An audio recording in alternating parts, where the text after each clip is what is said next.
કેમ છો મિત્રો, હું છું અશ્વિન। મારા વિડીયોમાં આપનું હાર્દિક સ્વાગત છે। તો મિત્રો, આજના વિડીયોમાં આપણે જોઈશું કે કાબરનું બચ્ચું કેટલું સરસ મજાનું મોટું થઈ ગયું છે।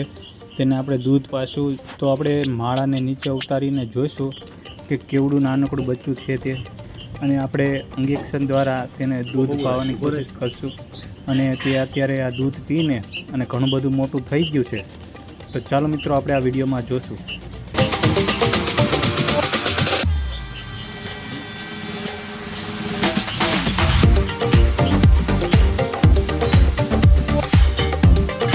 तो मित्रों, आ काबरનું बच्चું આપણે ઘણા દિવસથી દૂધ પીને ઘણું બધું મોટું થઈ ગયું છે। થોડા દિવસની અંદર મોટું થઈ જશે એટલે આપણે તેને ઉડાડી દઈશું।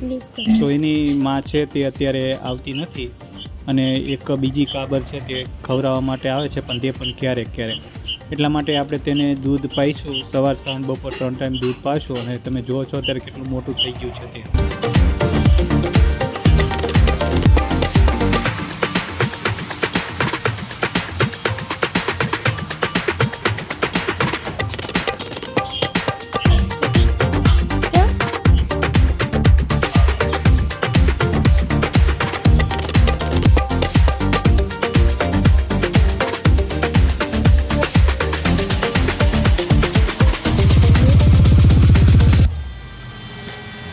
મિત્રો, આપણને તો કોઈ નવો એક્સપિરિયન્સ નહોતો કે આને શું શું ખવડાવવું જોઈએ। આપણને અમુક માણસો કમેન્ટ કરતા હતા કે દૂધ પાવું તો પીવી શકે છે, દૂધ પી શકે છે, અને દાણા પણ અમુક એવા ઝીણા ભૂકો કરેલા હોય ફંગાવેલા એ પણ ખાઈ શકે છે। તો તે પ્રમાણે આપણે થોડીક હેલ્પ લઈ અને આપણે આને ખવડાવતા હતા। જો તમને પણ આવી સરસ મજાની જ્ઞાન હોય તો તમે પણ કોમેન્ટ બોક્સમાં લખી શકો છો, જેથી કરીને આ સરસ મજાનું બચ્ચું ઉછેરવામાં આપ પણ મદદ કરી શકો।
તો દોસ્તો, આજ કાબરના બચ્ચા સાથે આપણે ઘણી બધી અલગ અલગ વસ્તુ તેની સાથે બનાવેલી છે। તે જોઈ શકો તો ચકલીના પણ ઘણા બધા માળા આપણે બનાવેલા છે।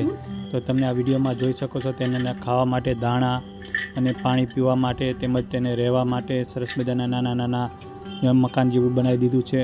તેવા સ્ટેન્ડ બનાવ્યા છે, અને તમે જુઓ છો આમાં પાણી અને તેનો ખોરાક માટે આમાં ખાઈ શકે છે બધા પશુ પક્ષી માટે।